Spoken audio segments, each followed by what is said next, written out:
Good afternoon, everybody, and thank you so much for coming. On behalf of the Tishman Environment and Design Center, I'm Nevin Cohn, and I know most of you in the room. Welcome to this fantastic talk. We're so pleased to have Kathleen Merrigan, the Deputy Secretary of USDA, speak with us today on this stormy afternoon. I won't say very many words, but I'd like to introduce President Bob Kerrey, who will introduce the speaker tonight. Bob, thank you.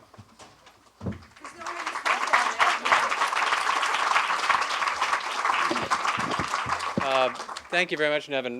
Nevin Cohen and I are attempting to do a number of things together here at the New School, and he asked me to invite Kathleen, and it turned out that was easier than I expected it to be because our paths crossed many, many years ago on the Senate Agriculture Committee. I told Kathleen earlier, and I will say to all of you, is that among the things that oftentimes is difficult for people who have not been in politics to understand is that what difference does it make is a question that really pops up to people's minds a lot. And at the moment, you got at the surface of the political debate, these waves crashing around about health care. And my own strongly held view is that if you really want to see the difference between one individual and another individual, you have to go beneath the surface. And you have to go at the level where Kathleen operates and look at the way the world changes as a consequence of going from, in this case, from President Bush to President Obama. There's just no comparison between the attitude and the orientation of USDA today and USDA a year ago. Just absolutely no comparison between the two. And it's difficult for I would say, the person's got a day job and working all the time to understand that, or hasn't experienced it to understand the difference. But it is substantially different, and there's a lot at stake. Yesterday, I was actually looking at some polling data on the healthcare debate, and it was alarming to me how President Obama's numbers have changed so dramatically.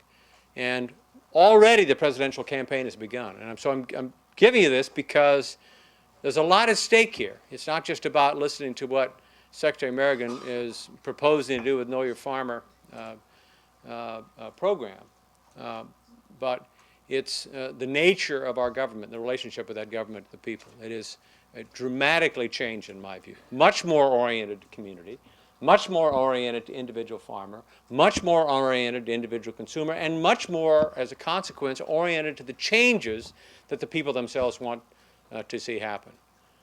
It's not large scale. I would say it's not anti-corporate, but it doesn't begin with having a meeting with a multinational company that's trying to advance an export agenda or something like that, which oftentimes is the case, and certainly was the case with the previous administration. So I have some things that were written down here. I want to give a little political. No, I just want to give a little political science lecture there at the beginning because anyway, the Know Your Farmer, Know Your Food program that Kathleen is spearheading is an effort to help rebuild urban food sheds and sustainable local and regional food systems. And I've been in the city for 9 years, and you can see the change happening. People are who eat, and all of us do that for good and bad. Those of us who eat are acquiring a much more acute awareness of where that food comes from and looking for alternative ways for food to be developed, and oftentimes find ourselves coming up with old regulatory systems that make it difficult to accomplish that. This effort is an effort to reconnect farmers with urban consumers, including institutional food purchasers like us, placing a greater emphasis at the federal agency, USDA, on both small and medium-sized farmers, providing agency support in a variety of ways. And USDA is a very complicated and large agency and can provide support in a variety of ways to help them survive and to compete. And increasing USDA's efforts to provide better access to healthy food in underserved communities in particular, and to promote health as well as to reduce the nation's epidemic of obesity. that cause has been taken up, fortunately for all of us, by the First Lady, Michelle Obama. Secretary Merrigan was a senior analyst for the Henry A. Wallace Institute for Alternative Agriculture, which is a Washington, D.C. based organization promoting research and education in sustainable agriculture. Before being confirmed as Deputy Secretary, she served as the Director of Agriculture, Food, and Environment Program at Tufts University. She pointed out to me that 50% of the people working at USDA are going to be turned over in the next few years, meaning there's a huge amount of new opportunities that are going to be available to young people, particularly in policy areas. She has a PhD in environmental planning and policy from MIT. She has a master's in public affairs from the University of Texas, and she has a Bachelor of Arts from Williams College. So please join me in welcoming to this podium Secretary Merrigan.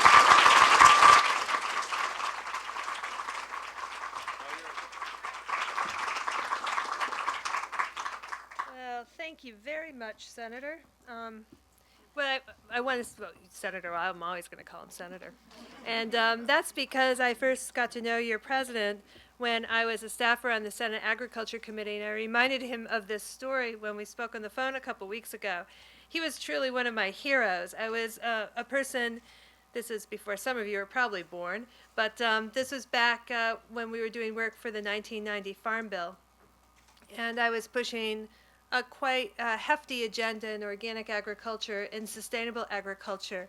And if you can imagine some of the barriers to some of the issues that you might confront in those arenas today, if you go back 20 years, you can imagine what it was like then.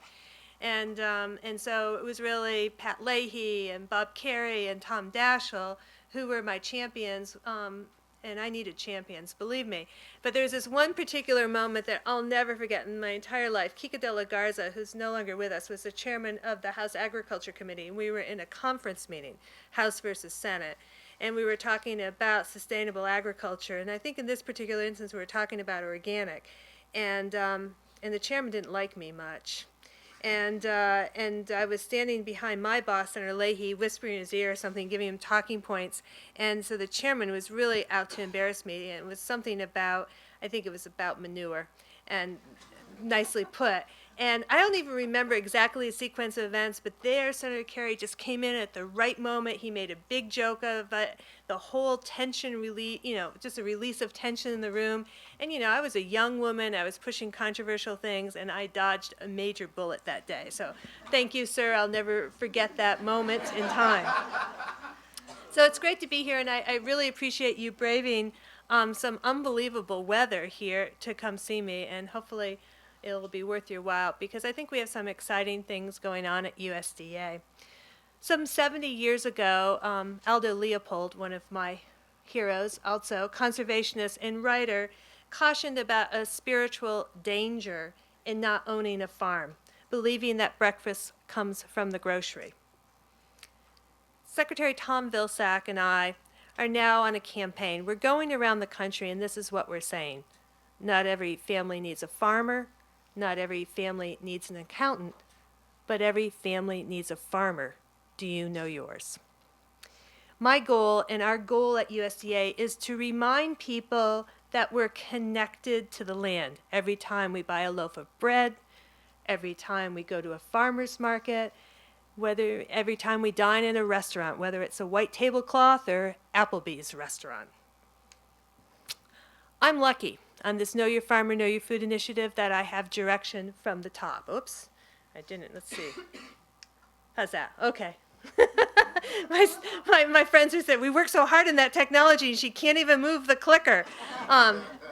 So Secretary Tom Vilsack has asked me to spearhead this initiative, and as you can see, he's a big supporter. And the Secretary has one boss, and that's President Barack Obama. Talking about the school lunch program, the President recently said, you know what the menu is.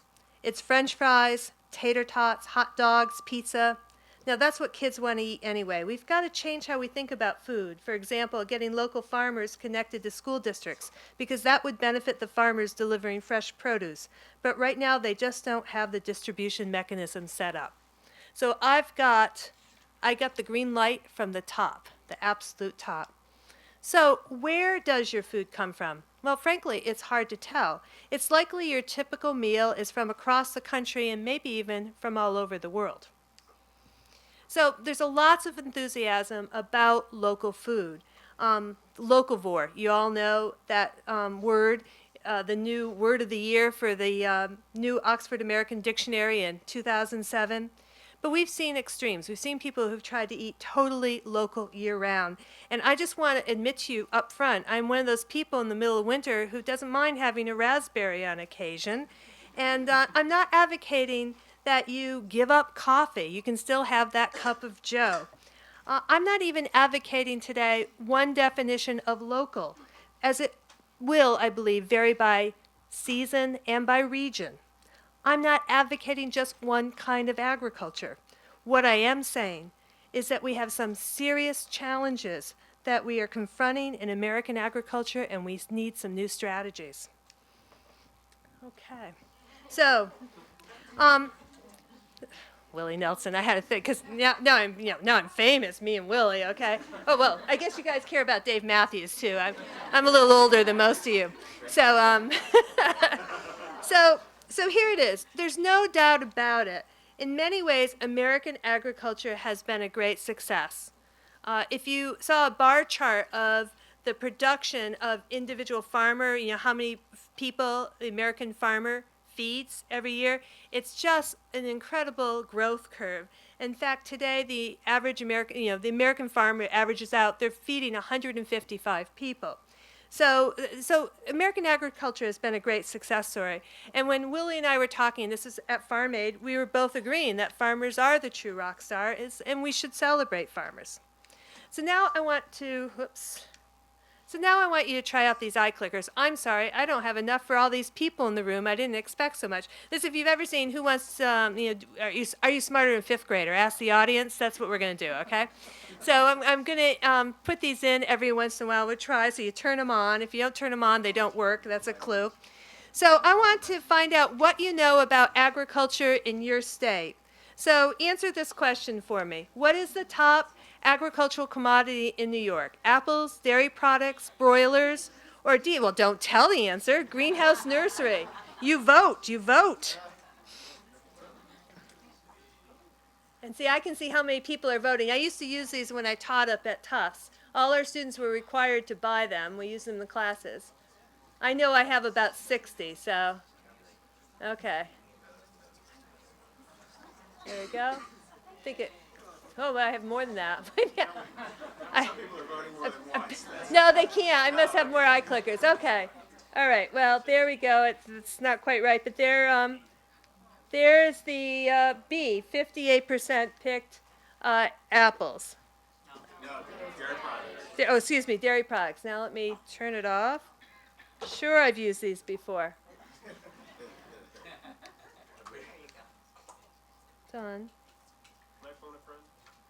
I would like to phone a friend because now it's not moving forward.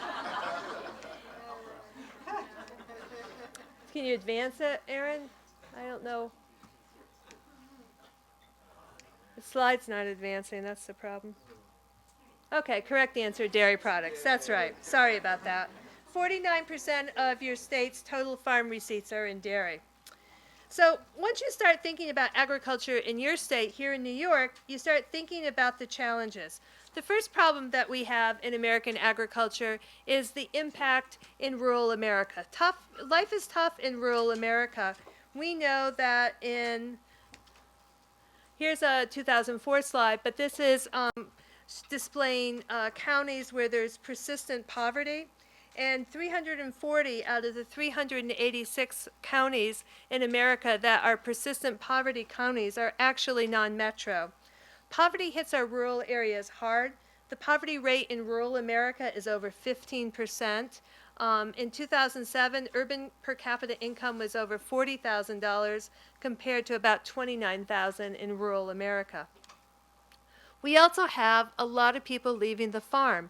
About 60 million people now live in rural America, and over 90% of them do not farm. If you look at the National Ag Statistics Service and you look at the display on farmers, we know that we have a great uptick of farmers who are grossing under $10,000 or less. In fact, in New York State, that's about 55% of your farms. We also have large growth in those that are 500,000 or more gross. But the farms in between, which a lot of people call the real family farms, they're disappearing. It's a disappearing middle. Fred Kirschman and other people talk about that. So since the last ag census, we actually had 40,000 people make the decision to leave farming. So that's definitely a concern. So why? Let's talk about what things really go on in the farm. What do you think the average combine costs?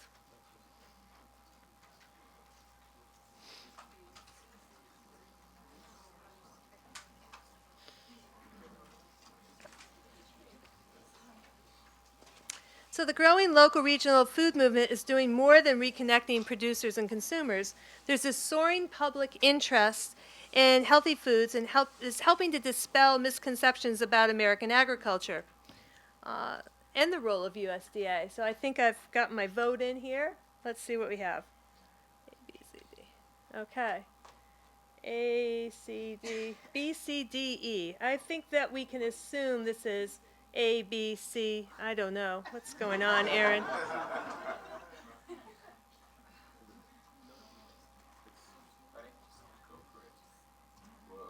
Well, I'm just saying that something went wrong with the sorry, guys. These eye clickers may not work. I don't know what's going on with my technology, but we're trying. 250,000. Most people pick that?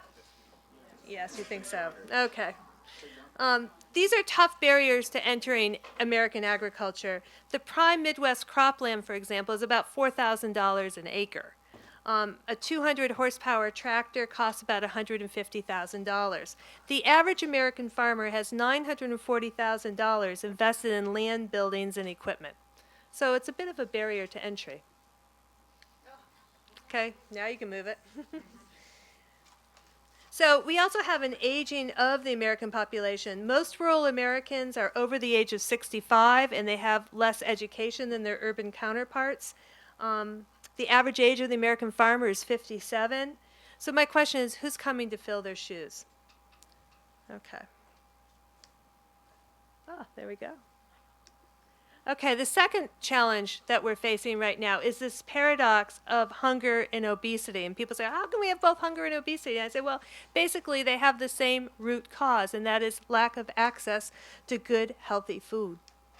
Now, you're probably all familiar with this map. You've seen it before. The blue stands out. That's the only state that's doing somewhat well on obesity levels. This comes from CDC. Almost 65% of adults are overweight or obese. The recent Institute of Medicine report commissioned by USDA shows that on average, American children between the ages of 5 and 8 consume about 720 empty calories a day, half of their caloric intake. In the State of the Union last month, the President said that the First Lady is creating a national movement to tackle this problem of obesity and make kids healthier. Now, Michelle Obama, there's no better messenger about health than that First Lady. She's doing a great job. And she's just launched what's called Let's Move, a Let's Move campaign, a nationwide campaign to solve the problem of childhood obesity within a generation. So, we can try the eye clickers. I don't know. We can try it one last time. So what is the predicted rate of type 2 diabetes for Americans born after 2000? If we don't reverse the trend in diabetes, this may be the first generation of kids that don't exceed their parents' life expectancy. Okay, I'm just going to do it quickly there. Okay, display.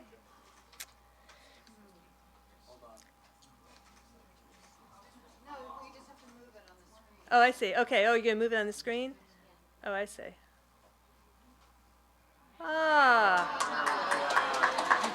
Okay. All right. So we got a lot for B, which is 1 and 8. What? 1 and 3. Okay. They switched on me. Okay. Yeah. Good. Okay. Okay. Okay, there we go. Correct answer. 1 and 3. Ouch, you got it. So we also have problems of hunger. Almost 18% of children in the U.S. are living in food insecure households.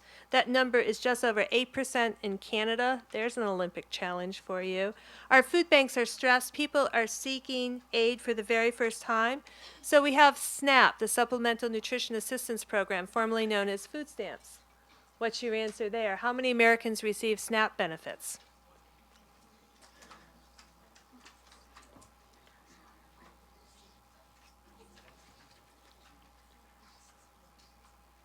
Okay, ready?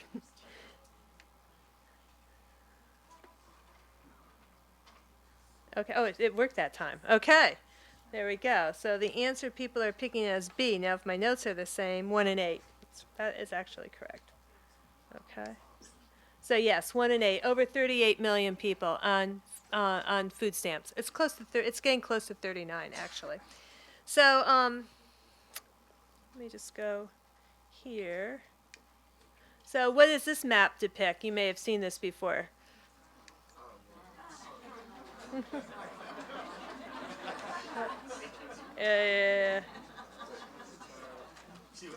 offices. Not quite. All right, I got the gist. Okay, yeah.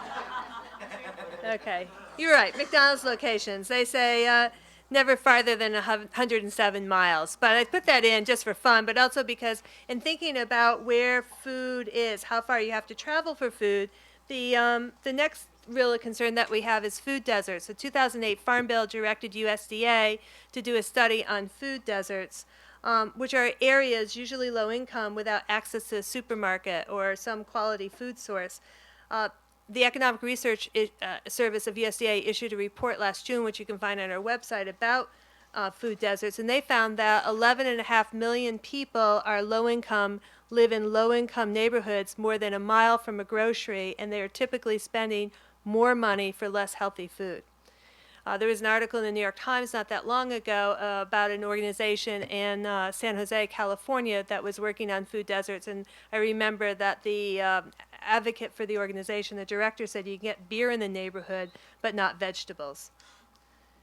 We also have challenges in environmental stewardship. We forget that we're an urban nation, but we're an agricultural land. Half of the nation's total land area is used for agricultural production. In other words, the care of 50% of all our land are in the hands of our farmers and other landowners who represent less than 2% of our citizens. Landowners in rural communities could face enormous costs from the potential effects of a warming climate, drought, more intense weather events, forest fires, insect and disease outbreaks. So I've laid out a bunch of challenges. The question is, what can USDA do? So a quick tutorial on USDA. We're 114,000 plus employees. In FY11, I believe will be about $149 billion organization. In the South building, there are 2 buildings on the mall that are part of USDA. One building alone has 7 miles of corridors and 4,500 doors. And yet 90% of our employees are out in the field. In fact, I have a number of USDA employees with me. Just raise your hand. I know I have a few. There we go. Oh, well, I have a few more than I even knew about. And so the people other than Suzanne and Aaron, the rest of the folk are in your New York offices. So we're the 4th largest government department, and we have programs that affect part of every aspect of life. We have scientists, economists, conservationists, housing specialists, lawyers, market analysts. We have people in every embassy in the world, ag attaches. We have loan officers. We have veterinarians. USDA even handles most of the federal payroll. If you work in another department of U.S. government, you're probably getting your paycheck from USDA. So with these fast resources, this is my thinking, because I've worked in Washington for a lot of years. I know how long it takes to write a bill, how long it takes to get a bill passed, how long it takes to get appropriations to fund that bill. Heck, I got 114,000 plus people and $149 billion. I better figure out what to do with what I have. So the first component of Know Your Farmer, Know Your Food is figuring out how to use this vast empire for the kind of things that we want to do in local and regional agriculture. But let me test you on what you know at USDA. Okay, which of the following makes up the most of USDA's budget?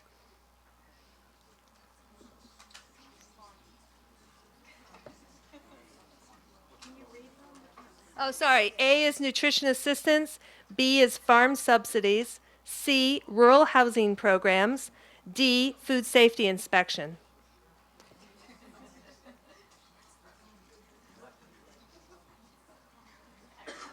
Ah, people are coming in a little slow on this vote, huh? A little slower? Yeah. It's a trick question. Okay.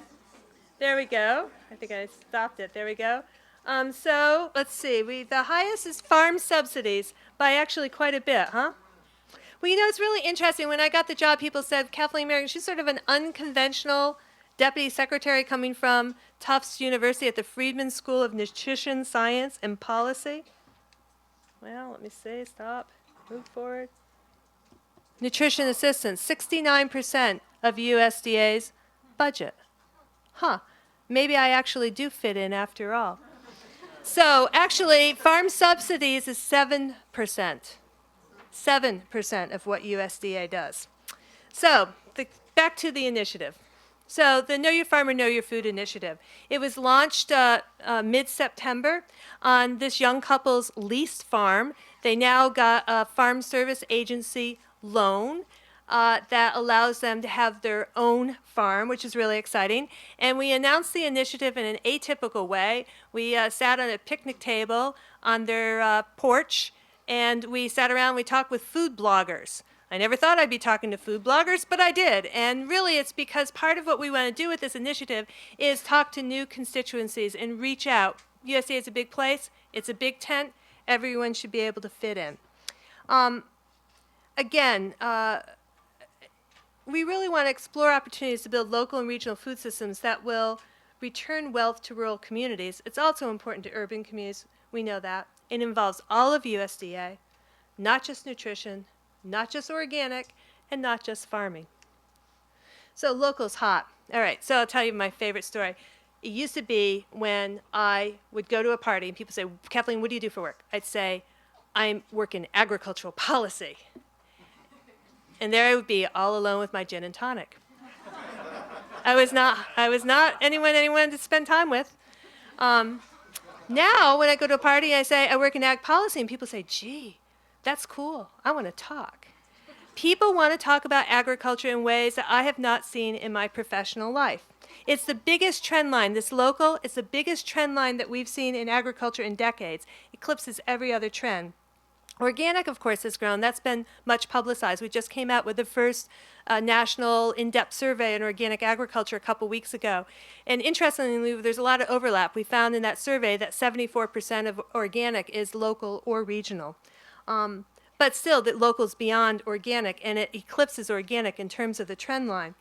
The estimate for local food was it was a $4 billion market in 2002. We expect it will be at least $7 billion by 2012. And in the last decade, we've seen over 100% growth in direct-to-consumer sales. Gardening's back. You know, they can't keep the seeds in the store. I wish I owned some stock in the right company.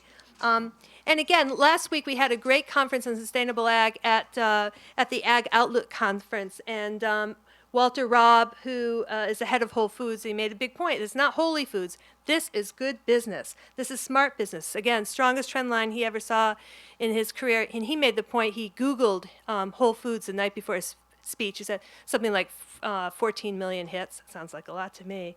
Then he did Barack Obama, President Obama. It was something like 60 million hits. And then he did local food. It was over 200 million hits. So I am going to... So what are we talking about? Farms and local regional operations come in different shapes and sizes. This is a well-known example in a low-income county in Vermont. It's a one-week challenge to eat 100% local. And you have an option of doing a 1 meal, 1 day, 3-day, or 7-day challenge. And what you're trying to do is eat as much local as you possibly can during that week. Our food is fresher, it's more nutritious, just shorter distance from the farm to the plate, so you get better food. They taste really, really good. Typically healthier because it's fresher. It hasn't been bouncing around on a truck. Better for the environment, that food isn't trucked in from so far away, wasting fossil fuel. Buying local food keeps Vermont's hard-earned money in Vermont, in our communities, keeps our neighbors employed. So I love to get salad greens and just start any dinner with like a bed of greens. Vermont has a long tradition of a working landscape, and local farms are probably the predominant means of keeping that landscape open. Where food came from, where food originated, who has what. To have some tangible connection to their food. And so what the Intervale Community Farm does is that we have the tangible connection to the people that grow the food, myself and the other farmers, as well as an actual connection to the land. We've got all these people who are so committed to local farmers, to local bakers, to local butchers, whoever it is, who are really trying to make this a sustainable industry. And I love things that are especially good roasted, like eggplant. Dig in and have a chance to learn about all the great things that people are producing all over the state. If you go to the farmers market or CSAs, you see who the growers are, and then you can come here and you can see their names on the shelf. So there's a real connection between the food that's grown locally and you who are buying it. We have over 60 cents out of every dollar that comes in through the register stays right here in Vermont. We're really proud of that. Today we were doing a locavore cooking demonstration. And this is a local onion, local leek. These are all local ingredients that are on there. Kind of a game to find out where things came from and to source things and to try and sort of piece together pieces and as you're cooking to scout out as many possible local things that you could find. Carrots, onions, leeks, shallots, all of the herbs were local. The whole meal was locavore. Check in on Cheap City Mom blog and eatlocalvermont.com. I'm going to be doing easy recipes that will show that eating local can be just as normal as we think the packaged food is. You're going to be more self-aware about what our local food system is all about. And hopefully you'll have some nice surprises about what's out there, what Vermont is really producing, and I think that there's some fabulous surprises waiting for everybody. Every dollar spent keeps 60 cents in BT, over 1,000 products.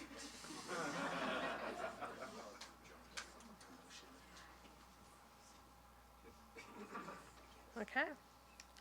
So, but it's not just local. It's really people are looking for food with a story. I love these. There are a number of school systems that are they're doing baseball cards, but they're farmers, and kids trade them, and all the farmer stats are in the back. But Shepherd's Grain, here's something that's not local. This is a farmer-owned co-op, conventional wheat growers. They saw a marketing opportunity. And they understood that it's really about the consumer connection. 15 farmer owners that grow wheat on 65,000 acres in Washington, Oregon, and Idaho. You can Google them. You find out all kinds of news stories about them. In 2008, their sales of bread flour had tripled each year for 3 years that year and 3 years prior. So I'm not going to do these questions just because of time. How long does the average chicken live before its dinner? What do you think? Oh, you're not so confident when you have to say it out loud. The answer is 6 weeks. I throw that in because people just, again, I want people to think about and talk about agriculture. The largest chicken processor in the U.S., Foster Farms of Livingston, California, processes 600,000 chickens a day. They have 59 federal state inspections, FSIS inspectors on site. The largest growers generally in this country have 200,000 plus birds on premise with 10 or more houses of 20,000 birds. So building on existing programs, we've identified 32 programs at USDA that we think already have perfect authority to work on local and regional food systems, and we're trying to explore them. Some of them are business and industry loans, community facilities, value-added producer grants, farmers market promotion programs, specialty crop block grant, our environmental qualities incentive program. At the Farm Services Agency, we have youth project loans, we have direct and guaranteed loans, all can help with local and regional. The SARE program, Sustainable Ag Research and Education Program, actually helped to fund Shepherd's Grain for research on environmental friendly seeding practices. And in the President's FY11 budget proposal, because we know the importance of this to local and regional, we boosted up 56%.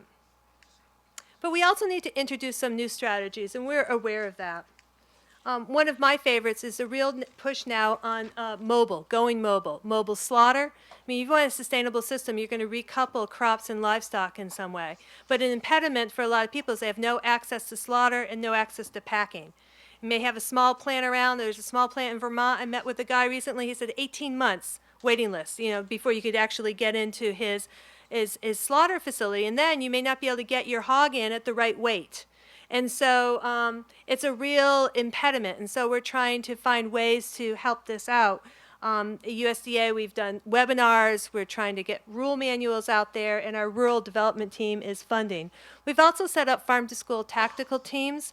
If you're a school district and you have to lay off teachers because of budget concerns, you don't want to hear that you need to hire a lawyer to do a new procurement contract to buy local. There are all kinds of challenges. We have 43 states with a foothold now in farm to school, but we need to make it easier for them. We need to make it a roadmap so they are successful. Like that. So what percentage of children get the USDA recommended servings of fruit in their diet? I'm just going to plow forward. What do we hear? 14%. It's actually a little bit better. I fooled you.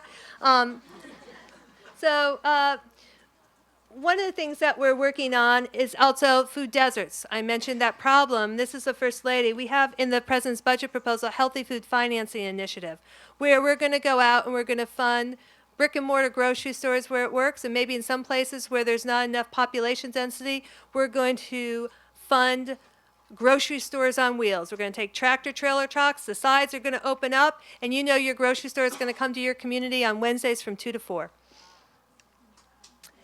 The third component of Know Your Farmer, Know Your Food is we're going to spearhead this national conversation again because people want to talk.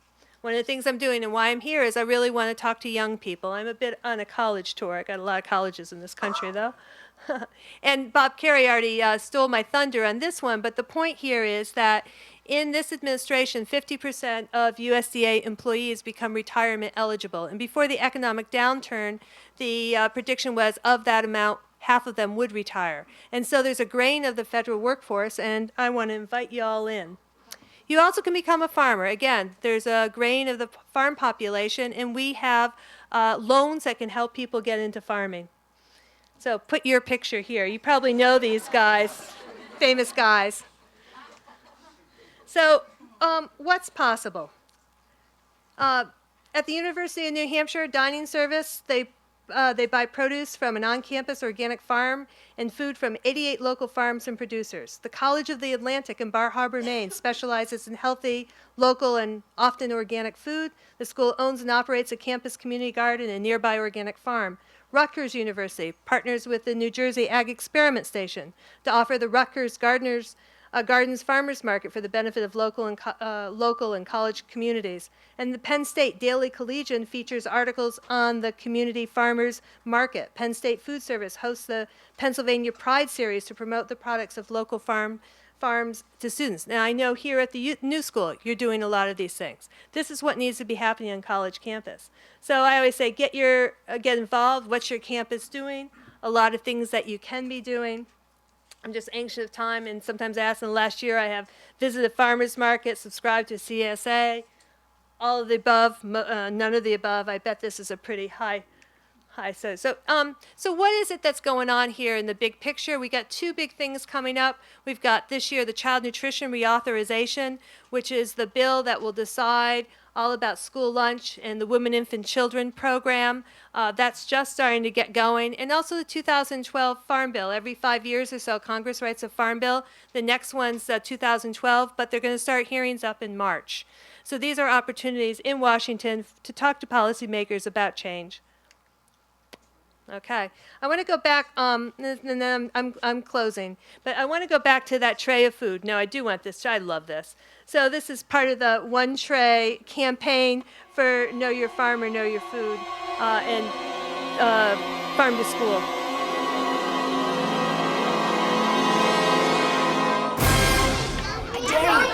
Triple dog day. Eat it. I heard he was to eat all the colors of the rainbow to stay healthy.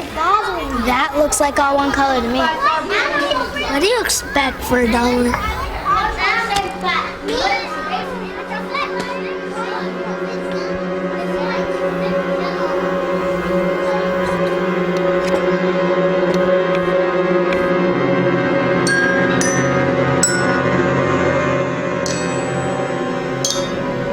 This means something.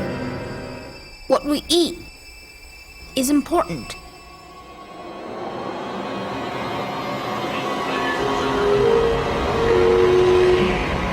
Whoa, what is it? It's CNA, the Child Nutrition Act.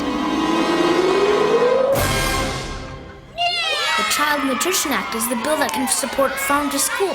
Farm to school means one additional serving of fruits and vegetables a day. Local farmers, smart schools, healthy kids. Make sure all children have a close encounter with healthy food in school. Take action at onetree.org. So, a little advertisement for there, but basically the last advertisement is to go to USDA.gov/knowyourfarmer. We've got a great website there. It's about to be modernized a little. It's rather static, but it does list all the programs, all the opportunities we think that you have at USDA to help you build a local regional food system here in New York State. Thank you very much.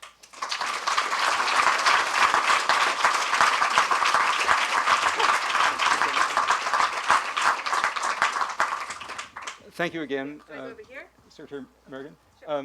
And thank you again for coming, everybody. I want to just say a quick few words about the New Schools Food Studies program. We have a number of classes that we offer for those students who aren't familiar with them in food systems and food studies. And we also are integrating food systems and agricultural issues and food issues into a wide variety of classes at Parsons, at Eugene Lang College, and at NSGS. And so take advantage of those courses. And we offer internships and other exciting possibilities for students in farming and working with kids about on food issues. And so speak to faculty member if you're interested in getting involved with nonprofit organizations, many representatives of whom are in the audience tonight. I want to introduce my colleague Thomas Forrester, who is a professor at NSGS in food studies. And we'd like to invite some responses from a few select colleagues in the audience and then open up to question and answer from all of you. And at 6 o'clock, we'd like to invite you downstairs to the lobby for some refreshments with the secretary. So Tom, would you like to? Thank you, Nevin, and thank you very much, Kathleen, and welcome everybody. I know it's hot, but so is the topic, right? So let us now move into an informal and hopefully lively interaction. The way we'd like to do this is to start with 4 at least beginning responses from local authorities. Now you heard Bob Carey mention that when change happens at the top, it's huge. But the way the food system, actually the food environment of communities, our cities, our towns, and the countryside, really the way the food environment works requires the coordination of all levels of government and increasingly of social movements and civil society. So local authorities at municipal, state, county levels are actually often pass-through agencies for nutrition programs, for farm programs. And we have here in the room actually more than 4 who've been kind enough to respond to Kathleen's presentation in 3 minutes. And the reason for the 3 minutes is that you can say a lot in 3 minutes, and we want to save a lot of time for the rest of you. And so I'm going to just list the 4 and ask you to go in this order. I'd like to ask, let's see, we're going to have Jenny here because it's so tight in here, this is a logistical challenge. I would like to ask each of the local authority respondents to actually just stand and address the room. We have a camera. This goes for when we're all speaking later, not all of us, but as many as we can listen to, that we're filming this, and we want people's faces rather than the backs of heads. So Jenny will do her best to get the mic around the room. We've only got 1 wireless mic, so we're going to do our best. And at the end of the 4 responses, we'll take the responses and questions for Kathleen from the audience. We have up until 6 when we have the reception, and will be too hot to stay in here a minute longer. But the 4 initial respondents, and I know there are other federal and local authorities who may want to add their 2 bits as well. But the ones that we'd like to start with are Ben Thomas's, who is New York City's Food Security Coordinator. Thank you, Ben, for being here. And then after Ben, Sarah Brannon, Food Policy Advisor for Chris Quinn at the City Council of New York, followed by Marcel Van Uyen from the Council for Environment New York City, which sponsors many programs, but also the Green Market program. He's the executive director there. And not least, but last of this 4, Bob Lewis, Ag and Markets, and very strong, many-year-long protagonist for farmers markets and many of the programs that you see now embedded in Know Your Farmer, Know Your Food. Now, I recognize this is a room of not only learners, and I see many of the students that are in the school food studies program here. We have faculty in the room, but we also have doers. Lots of you are doers, and we have out in the hallways. we have an awful lot of spillover into the hallways, and you're so good to be. It's actually a lot nicer out there, by the way. It's very cool. So we're going to get started,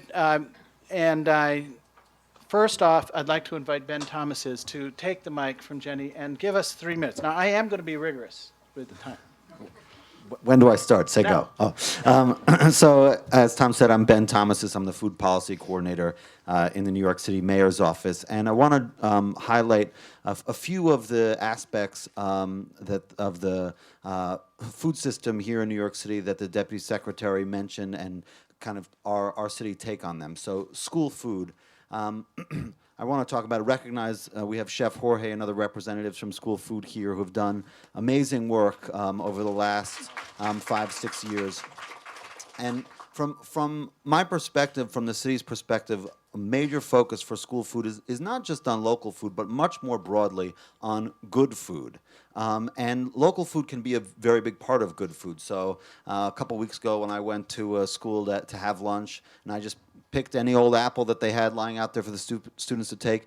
It was great. It's a great tasting apple, and it's partially because it's a local apple. But there's lots of ways in which we need to improve food quality at the schools that we won't be able to do with local food, partially because of the scale of our system. We serve 860,000 meals a day, and partially because of our location. So I want to sort of challenge the USDA to focus more broadly on food quality and on supporting districts like ours that have done so much work to improve food quality and to make it really much bigger than just local food, although obviously local food can be a big part of it. Another thing that I want to talk about a little bit is the SNAP program and the connection between SNAP and nutrition. We've renamed it. There's nutrition in the name now, but what does it really mean for nutrition? So we have in New York City, and I think Marcel might talk about this also, we have our Health Bucks program where SNAP recipients get, at selected farmers markets, get a $2 Health Buck coupon for every $5 in SNAP benefits that they spend at the farmers markets. It's a relatively small program, about $200,000 a year. It's done a tremendous amount to promote the growth of SNAP spending at farmers markets here in the city. And in the recent Farm Bill, there was a $20 million healthier incentive pilot that would explore more broadly incentives for SNAP recipients to purchase healthier foods. This is really, from our perspective, way too little and also way too slow. The RFP for the pilot just came out, and I'm looking at an evaluation that might be done somewhere around 2014 or 2015. And I can't believe that we're really going to wait that long to get serious about encouraging SNAP recipients to buy more healthy foods. And I don't think, the results of our work in New York City on Health Bucks and other works that's been done around the country already indicate that SNAP recipients are receptive to these kinds of incentives. I don't think we need to wait for the results of this pilot. And then the third thing I want to talk about is food deserts. We've done a lot of work here in New York City to try and relieve the dryness of our food deserts. So we have programs, green cart programs to bring fruit and vegetable carts into the neighborhoods. We have the Health Bucks program, which helps support farmers markets in these neighborhoods. We have our new Fresh program, the food retail expansion to support health program, which is bringing supermarkets into these neighborhoods. But I think that to take a food systems approach, we have to look past just the retail level. And we have a really serious issue in New York City where we have a Hunts Point market that's very much in need of updating and to really become a part of a regional and frankly, what's always going to be a national and global food system, and the Hunts Point market is very much part of that system, but it's not a strong part right now. And so, as we move forward and try and get an updated, expanded farmers market, I think if the USDA is going to be building regional food systems in this country, we need you to take a look at how important places like that are in the system. Thank you very much, Ben. And that's great, and just right on 3 minutes, so that's wonderful. Good model to set. So now, let us move to Marcel. I'm sorry, no, Sarah, or whichever you, it doesn't matter. All right, I'll take it. Yeah. Hi, everyone. I'm Sarah Brannon, and I work on food policy for Speaker Quinn at the New York City Council. I just want to thank you all for coming out here in this miserable weather, and I also want to especially thank the new school for having us all here. This is the third food system event that I've been to at the school in a couple of months, and I think that really exhibits a lot of leadership on their part, so I just want to thank them for having us. Also, I want to thank Kathleen Merrigan for coming all the way up here to New York City. You're looking out on a lot of friendly faces here. We really appreciate the work that you're doing at USDA, and so thank you very much. This is inspiring for us. So, the council, for those of you who don't know, has done a decent amount of work over the past several years with Speaker Quinn at the helm around increasing access to healthy food. We've worked a lot with Ben Thomas's in the mayor's office. He's done a really great job at, working on the quality of institutional meals, and so we really appreciate that. And we've also, passed legislation on green carts, facilitated enrollment for food stamps, and we've worked with Marcel and the Council on the Environment to get EBT at farmers markets, which is a national model. And we're very encouraged to see that the USDA is picking up that example. And New Yorkers always like to feel like they're sort of at the forefront of those kinds of policy trends. So that's a really good victory for us on the local level. Most recently, one of the things that the council has worked on in partnership again with the mayor's office that we're particularly proud of is this Fresh initiative. And for those of you who don't know, it's the first program of its kind in the country to use zoning incentives and financial incentives to bring fresh food retail or healthy food retail to underserved areas of the city. And this particular thing we're proud of, not because of the outcome, but also because of the process, which Ben might be surprised to hear coming from me. But, I think it's a really good model for food system change and the way that we can affect food system change, which is really what we're all here for, right? So, we worked with various city agencies, we consulted with state agencies, we consulted with the private sector to really hear about what the barriers were, not just on an institutional governmental level, but also within the private sector. And that kind of partnership, I think, was really successful, and it's the kind of partnership that we need to use moving forward. And so, recently at the council, we've been sort of thinking about that and looking at that and consulting with experts around the city and trying to figure out, okay, well, what do we want our food system in New York City to look like in 5, 10, even 20 years? What are the changes in health outcomes, environmental outcomes, and economic outcomes that we want to see? We don't want to see these health disparities, and we want to see people have good jobs throughout the city.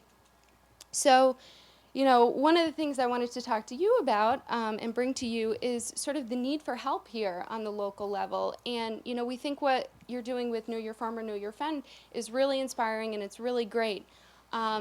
But what we found as we're trying to do some research on, food system change and best practices is that there's a real gap in terms of planning, right? So New York City is a really complicated market. It's the biggest market in the country. Hunts Point is the biggest terminal market in the country. Food manufacturing is a $5 billion industry. We have tens of thousands of people working in the food manufacturing industry right here in the city. And so that's a really complicated environment to operate in. And so I want to commend you on the one hand for the Northeast study. I know that you commissioned a study on the productivity of the Northeast region and trying to see, what other kinds of products we could grow, how we could sort of support local producers to get more of that product into urban areas. But what we could do here on the local level and what we could use some support for is planning and sort of research, looking at our distribution system, looking at our infrastructure. Ben mentioned Hunts Point. I'm sure Bob might even mention Hunts Point, but it's a big, big piece, not just for New York City, but also the region and the country. So I guess my question is, and what I'd like to hear a little bit more about from the USDA, is what opportunities there are going to be now and in the future for urban areas around studying and planning for better infrastructure and distribution, and also value-added processing. I know that there's been a lot of focus on rural value-added processing, but that's something that might be an opportunity here. And the HUFED is a great first step, but it's by no means where we need to be. So with that, I just want to thank you again. Thank you very much. That's great. Marcel. Thank you for allowing me to precede Bob. It's always a difficult task. We'd be out of time if I... No, I'm just kidding. My name's Marcel Vanoy, and I'm the Executive Director of... Yeah, chef. Council on the Environment of New York City. We run a number of programs that many of you may know about. Probably the best well-known is the Green Market Farmers Markets. I want to thank you for coming today to speak with us, and thank the New School for holding this wonderful event, and Nevin and Tom for your work on it. Probably we're a beneficiary of a lot of the USDA programs. Thankfully, our food stamp and the farmers market program was an early grantor of your grant recipient of yours, and that has shown real results. So thank you for that. Our food stamps sales in 2005 were $1,000. This season, we are going to eclipse $250,000 in sales, thanks to the help from the New York City Council and the Bloomberg administration with the Health Buck program. So I'd like to hear a little bit what Ben touched on about the idea of creating a national Health Buck program and incentivizing people to buy fresh corn and not corn flakes. So maybe, I think that's a terrific idea. I think it's showing real results in our markets already. So it'd be great to hear a little bit about that. But more interest to me is one of the things you mentioned was that the average age of our farmer is pretty old. In New York State, I think it's a little over 60 years old is the average age of our farmers, many of our green market farmers as well. So any plans to create new farmers, get what I like to call back to the landers, some of you who want to go out and start farming, into the farming industry. And lastly, what I think is also an important component, but very, very important to New York City, but often overlooked, is working to support urban agriculture in urban areas like New York City. We have a number of great urban farmers here today who spend a lot of hours, cultivating community gardens and other spaces and growing a lot of food. So it would be great to hear about the USDA's thoughts on increasing urban agriculture. Thank you. That was great. Good. It's all right. Bob, you're on. Yes. Do you have anything left on that? Everybody said it all. Hello, everybody. I'm Bob Lewis with the New York State Department of Agriculture. And I just want to say that it's more than an honor. It's a complete pleasure to have the Deputy Secretary here in New York. I don't know if everybody realizes there are very few opportunities that Deputy Secretaries have visited New York before. Certainly, we've had undersecretaries. There is a difference between an undersecretary and a deputy secretary. Having a deputy secretary is somebody who runs the USDA, while the secretary is doing a lot of other things as well. But it is an awesome experience. And I have to say that you're all familiar with Newton and Newtonian physics and the change to Einstein and Einsteinian physics. Well, you are witnessing an equivalent change in the food system with Kathleen Merrigan.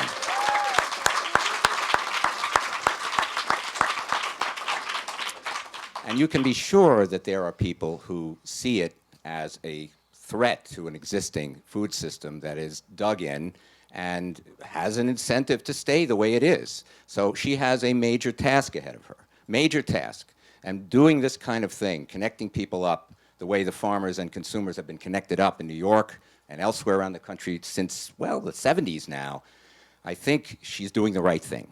I think she's doing the right thing because she's reaching the public, and the public is the people who make a difference in this country, we hope. And the public elected a new president. Essentially, they elected a new deputy secretary of agriculture as well. So I just want to say that that's the result of the election, among other things. And so many of us are very, very thrilled about that, among other things. That being said, I want to just focus on, a couple of things. One being infrastructure. There is, in what the deputy secretary said, a great deal of thinking in terms of interweaving the various potentials of the new USDA and its many programs. But it is a rurally oriented agency. It has a few urban implications. Sometimes secretaries come to the South Bronx and canoe up the Bronx River and make a grant, as you probably remember that. Try to keep in the canoe, right? Rarely, though, do they really focus on the cities as key to the future of agriculture. And that's what we, of course, in New York see as happening in New York State. And that brings us to what cities think about versus what rural folks think about. Farmers think about production. They usually don't think about distribution. They're too busy with production. Cities don't think about food and don't think about farmers. There is a point of connection. It's a historic point which used to exist in this country, and it's, of course, markets. It's about physical markets, and these days we use the internet as a form of infrastructure as well. But we certainly need physical markets because we're physical people, no matter how much time we spend on the web. So we spend a lot of money. We spend a lot of money in infrastructure, but cities don't think about food infrastructure. And rural folks don't necessarily think about urban infrastructure. So there are some new things in the Farm Bill that under FSA that allow rural programs to begin to operate in the city. All I'm saying is that the same interweaving that the Deputy Secretary is doing within the USDA, I believe has to happen beyond the USDA, and that's up to the President. And I can say that in New York State, we have a Council on Food Policy that is a model for that. We have a model for agencies working together across lines so that the food-oriented, food procurement agencies like the State Education Department and the State Health Department work together with the State Agriculture Department. So I guess if I had one response, it would be if you could only have some further help from the White House in bringing together the other federal agencies with the great work that you're doing, I think that this will be the beginning that can help revitalize the rest of the economy and not just the food and agricultural economy. So thank you. Thank you, Bob. Thank you.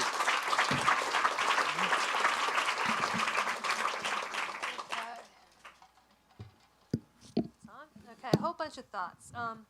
First, Ben, I just want to challenge one statement you said, because you said if the USDA is going to be building local and regional food systems, you guys need to be building local and regional food systems. My job is to facilitate that, because local and regional is going to be different in different parts of the country. What's going to be happening here in New York and the metropolitan area is going to be really different from what's going to happen in Utah, when I'm talking about in Utah next week in local and regional food systems. So there's a lot of expertise and resources at USDA, but the fervor, the passion, and a lot of the intelligence is out in the grassroots.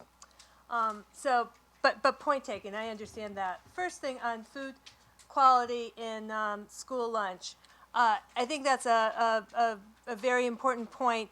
The Secretary of Agriculture gave a speech at the National Press Club earlier this week. It's on USDA's website, where he laid out basically the guiding framework for us for the Child Nutrition Act reauthorization, talking about wanting to implement those Institute of Medicine recommendations. We know our kids are eating school lunches where there's way too much fat, way too much sodium, et cetera, not enough fruits and vegetables. And so we are going to be working with our members of Congress to try to bring that into reality. You mentioned New York apples. One of the funny things, or not so funny, when I first became deputy, I saw a letter to your junior senator cross my desk, and it was from the Food Nutrition Service saying that the New York apples couldn't be used in the New York school lunch program because of our de minimis processing rule, like a lot of rules at a big bureaucracy, and slicing didn't fit into, it made it processed, a processed product. And I wouldn't send the letter to the senator, and I sent it back to FNS, and I said, spirit versus the actual letter of the law, we have to make this work. This is ridiculous, and we did. So we're working on food quality issues. Another thing, another example, one of the things that came up in the USA Today articles, they've been running a little expose on the school lunch program, was the fact that USDA purchases spent layer hens for the national school lunch. These are egg-layered hens, and at a certain age, like we all, they go somewhere else. That somewhere else, until recently, was the National School Lunch Program or pet food. We are stopping buying spent layer hens. So we have a lot of work to do, but it's on our agenda, and we are making strides, I believe, every day. The double coupon program you talk about is really exciting. In my home state of Massachusetts, in Holyoke, Massachusetts, low-income community, very inspirational what's happening there. It's happening around the country. And what it says to me, too, is that there's this great fervor in the philanthropic community to partner with government, to partner with nonprofits, to partner with universities to figure out this problem. And so I see that taking off quite a bit and think that's exciting.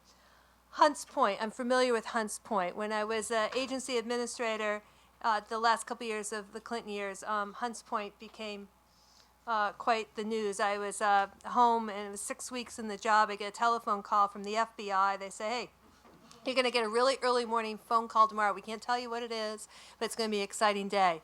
Doesn't really do much for sleep, let me tell you.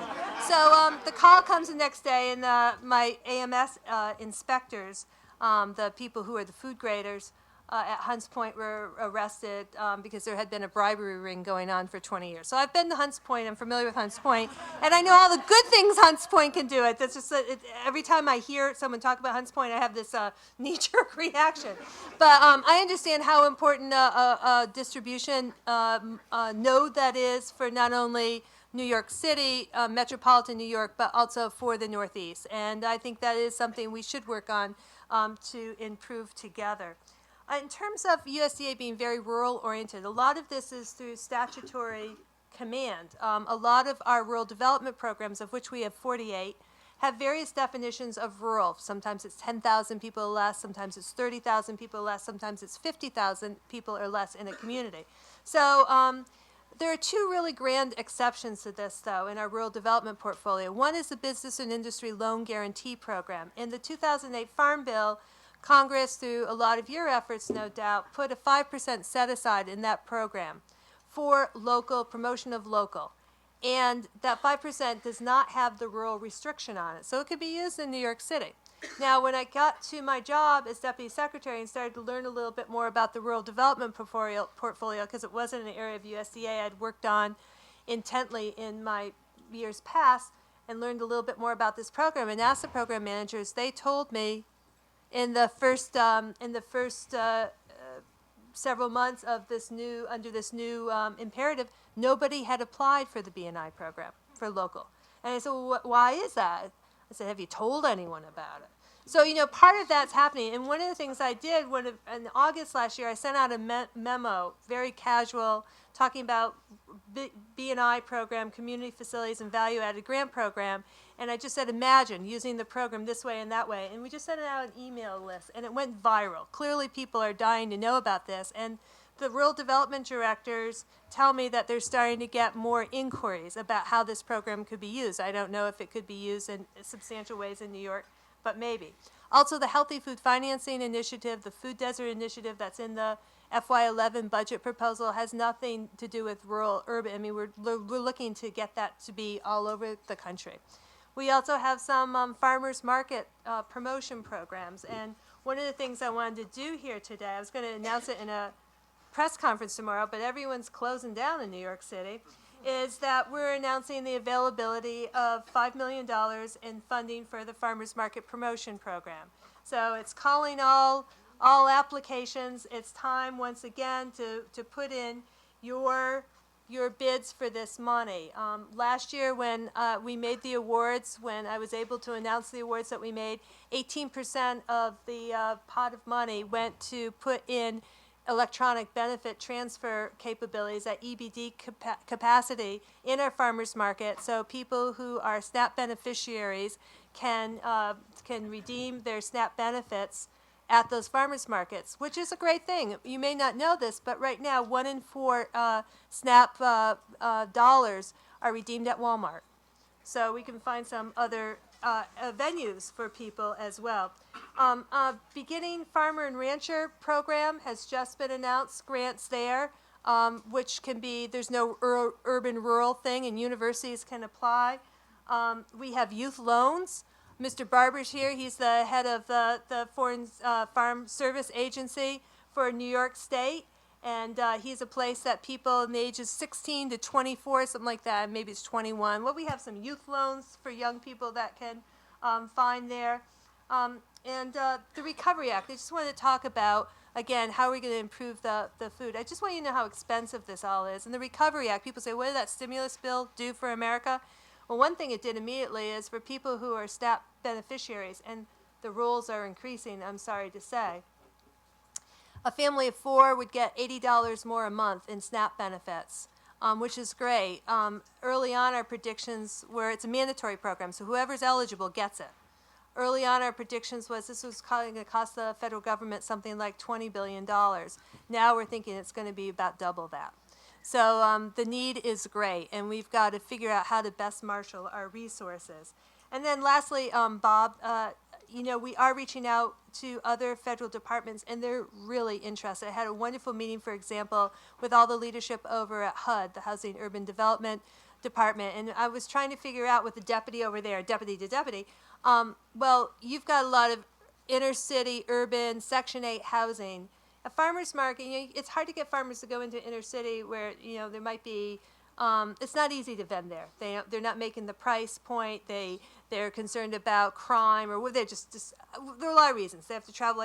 So what if we take a van? I use my rural development money. I take a van.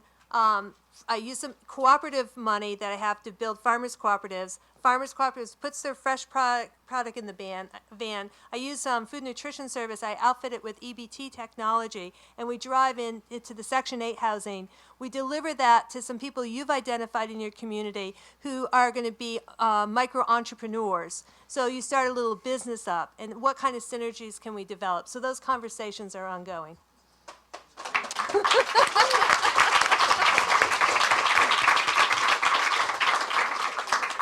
As you can see, there's a lot going on, and a lot more is coming. And everything practically talked about just now in terms of programs by Kathleen and by those of you who reported on the programs that you're working on actually were reauthorized in either the last Farm Bill or the last, just for example, or the last Child Nutrition Act. The schools could not actually put local preferences into their bids before 2008.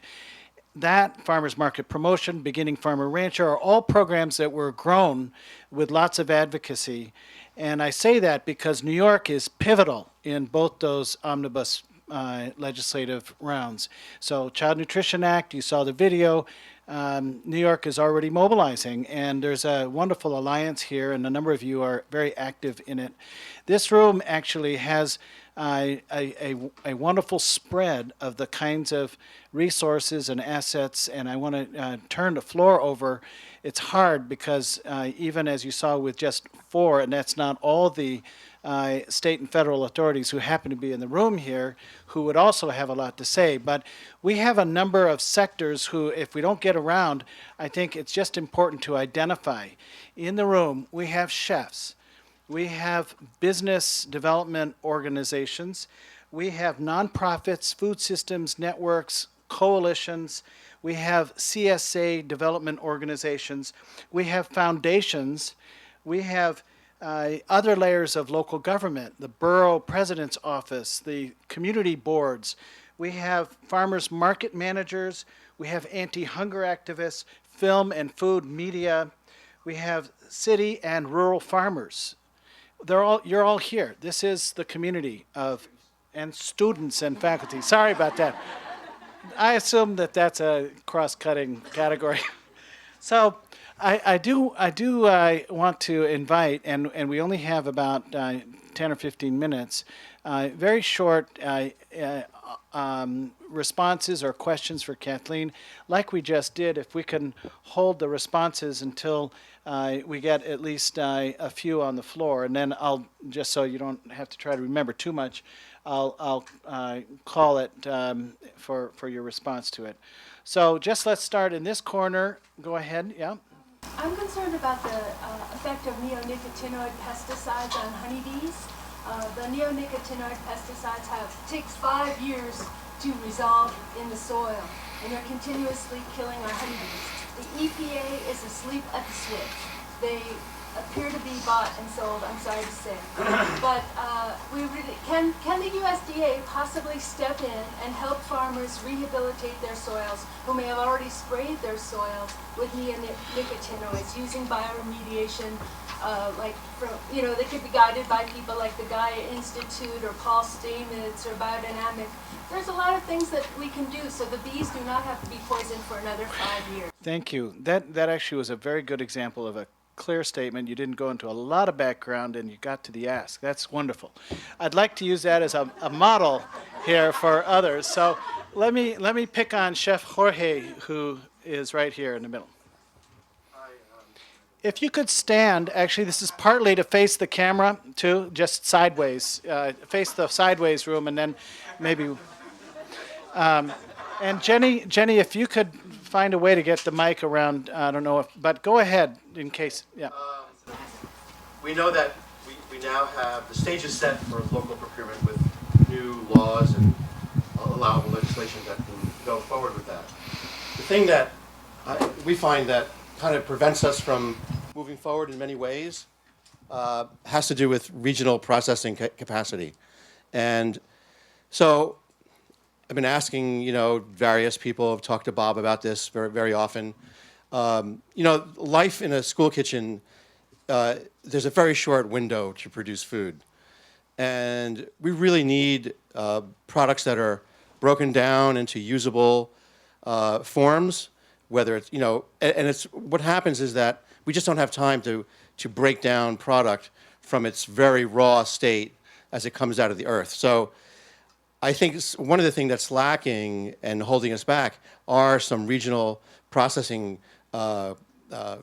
plants or whatever you want to call them that could service possibly this area, Pennsylvania, New York State, New Jersey, and even Connecticut, where farmers had a place to go and were able to take their product so that it was broken down and able to be delivered into schools and other institutional users, because it's a huge economies of scale there, and it just that those monies just circle back and forth, and we reduce greenhouse gases, and I mean it's just a huge benefit. It's just that we find it to be a very challenging issue with trying to get local products into our schools. Thanks. Thanks, Chef Jorge. I'm going to go kind of and try to do a sweep around by quadrants. Can I get you at the back there? You had your hand up earlier. Yeah. Hi. And identify yourself, just your name and if you have an institution or whatever. Hi, I'm Erica Shapiro. I'm a junior in the Environmental Studies program. I had a question about the SNAP benefits. I work at a co-op in the city that offers SNAP benefits, and it's a pretty small place, and I've seen that it works pretty well. But I haven't seen a lot of other small stores offering the same kinds of benefits. So I'm wondering if there are obstacles in the SNAP program in terms of small businesses acquiring licenses, or if any changes are happening in the SNAP program that could, increase the multitude of stores that can offer those benefits. Great. Let's take two more and then let Kathleen come back. Kate? My name is Kate McKenzie, and I'm with City Harvest, an emergency food organization in the city. And it would be I would love to see from the USDA merging the urban agricultural interests and also feeding hungry people, perhaps in the form of maybe some research about how urban agriculture can be used to scale to feed hungry New Yorkers. So what where could what would it take to produce, again, in the millions of pounds of food that it takes to feed hungry New Yorkers, and how we could do that similar to the Pea Patch program in Seattle. Thank you. Let's take one more here. Hi, my name is Monica. I'm a master's student at the Graduate Program in International Affairs. I actually had two questions. The first one has to do with labeling. I know that farmers markets are abundant in New York City, and I love going to them, and I also participate in my local CSA, but I was wondering why it's so difficult to walk into a grocery store and know where your food is coming from, whether it's coming from an international location, or if it's coming from a regional location or a local location. So that's question number one. And number two is the issue of subsidies. I was wondering if the USDA thinks it's even possible to subsidize fruits, vegetables that are local and healthy as opposed to corn and soy. Okay, maybe that's a good starting point for... I didn't mean that way. I meant it as enough questions for the moment. Okay, well, that's a lot of stuff. We do subsidize fruits and vegetables in a lot of different ways, particularly after the 2008 Farm Bill, whether it's big bucks in terms of trade and trying to fight sanitary prohibitions, whether it's research specific. One of the neatest new programs for fruits and vegetables is a specialty crop block grant program that actually goes to state departments of agriculture. And looking at the awards that we made last year, then they basically decide how the money is going to be spent. I mean, it's sort of, we approve it. But is that right, Bob? Yeah. It's I would also add the WIC fruit and vegetable. WIC fruit and vegetable. But this, which is also really great, the specialty block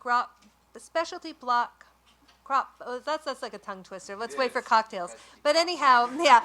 But what's really interesting is that last year, I would say the large majority of the programs that came in submitted by the states were for local regional. So it wasn't top down, it was bottom up. So there's definitely some growing support for fruit and vegetable, I would say, at USDA. Labeling is hard to do. That's my experience from working on the organic label for 20 years. We now have country of origin labeling requirements for a lot of food. It used to be you go in the grocery store, you'd see where fish came from. Now it's supposed to be for your whole meat case. We're slowly looking at retail environments, seeing that. But in terms of processed food, people are getting the ingredients from all over the world. And sometimes they're not keep getting the same supply all the time, and they don't have to change their label all the time. So that's a big hill to climb, and that's, I think, probably a 3-hour seminar. But thank you for the question. I understand the point. Urban Ag Research. We did just award a grant to the Wallace Center as a part of Winrock to do an urban ag. Thank God, Bob. What is it, Bob? Say it for me. Thank God he's here. Healthy Urban Food Enterprise Development Center.